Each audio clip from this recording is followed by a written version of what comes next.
For the seller, this is the ideal time to sell. But for a buyer, actually, it's also a really good time to sell, because every time interest rates start spiking, it's a really good time for you to get in, because the prices and inventory increases and the prices come down slightly. So reality of it is right now, it's kind of in both sides. Oh, interesting. But it is a seller's market though. If you look at the opportunities, like you should buy now. Like you should definitely buy now. Hey everyone, welcome to Darpan Chat Central. Housing is an ongoing conversation, and lots is happening within the market to kind of give us a picture of what's happening in the market for the coming months. Summertime is also around the corner. What that looks like for you as a buyer, seller, etc. We're joined by Randy Mann. He's a well-known realtor in our community. Let's say hello to him. Hi Randy, how are you? Thank you. Once again, I'll always welcome here. I love it. Great to hear. So yes, the Bank of Canada, I saw that news, gave me butterflies in my stomach. What does that mean for the market? Overall, I mean, if we look at it, we're in record low interest rates for the last 30 years. You know, we've had peaks at 8, 9, 10, 18% in the past, right? So although the interest rates will go up, even at 5%, we'll still be at record lows if you look at the over the time that we've, last 30 years or so. So yes, it does have an impact. I think what happens is the government is trying to control spending. So obviously when they want people to spend, they lower it. And when they want to control spending, because inflation and all that, they higher the interest rates. For a buyer's perspective, I think majority of the buyers out there really buy and purchase based on a monthly payment rather than a total of what they're purchasing for. Because every 5 years you're going to redo anything. I mean, the mortgage is up for 30 years, but if you can afford that monthly payment, that's what the major concern is. And like we said last time, everybody is actually stress test at 5.25%. So even if it goes up 0.5%, like I said, until we reach that 5.25, you can actually afford your payments because you've already been stressed at that level. So it won't change too much overall. Inventory and demand is what really has factored in the real estate market. Gotcha. So what was kind of the impact of the last hike? Was it also not very dramatic?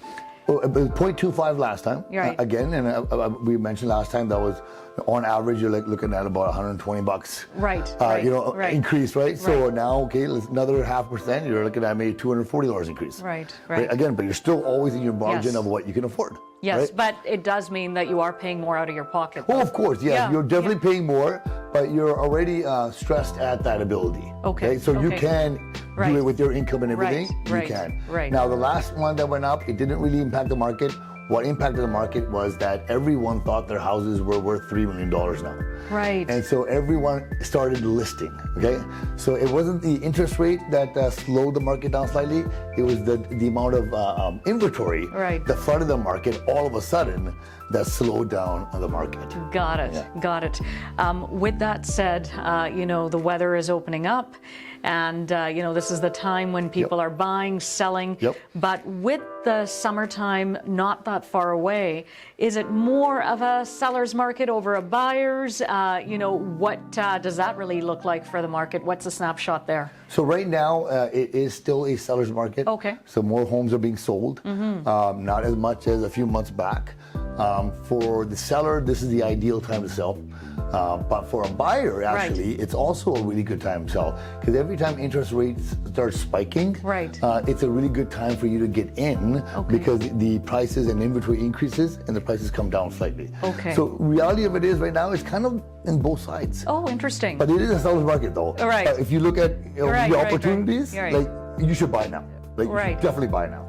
So it's still a great time to buy. Great time to buy. So for the next couple of months then? Oh, definitely. I would say for the next year would be ideal.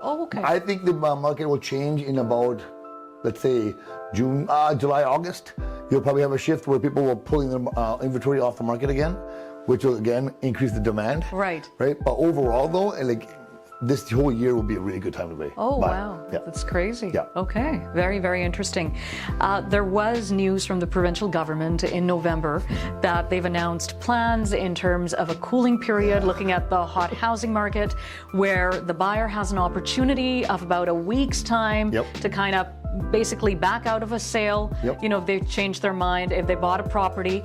And that's been a bone of contention for sure with the realtors and the government. So if they're at odds with each other, what's the consequence of something like this? See, the government always does things without the knowledge of what they're doing.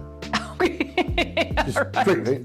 They're not in the field. They just pick policies and whatnot in order to please the people. But the reality of it is, it's a 7-day cooling period for a seller is horrible.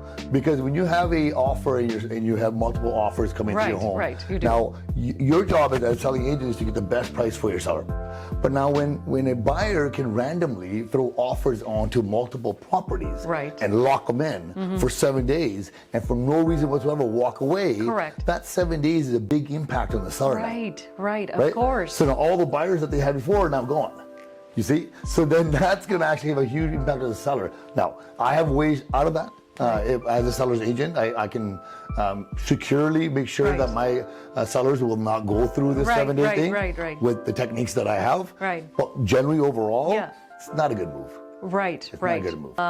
Thanks for taking the time. No problem. Really, really appreciate that information. With that said, if people wanted to touch base with you, where can they go? You can give me a call at 604-839-6266 or try me on my website, getrandygetsold.com. That's the slogan. Very catchy.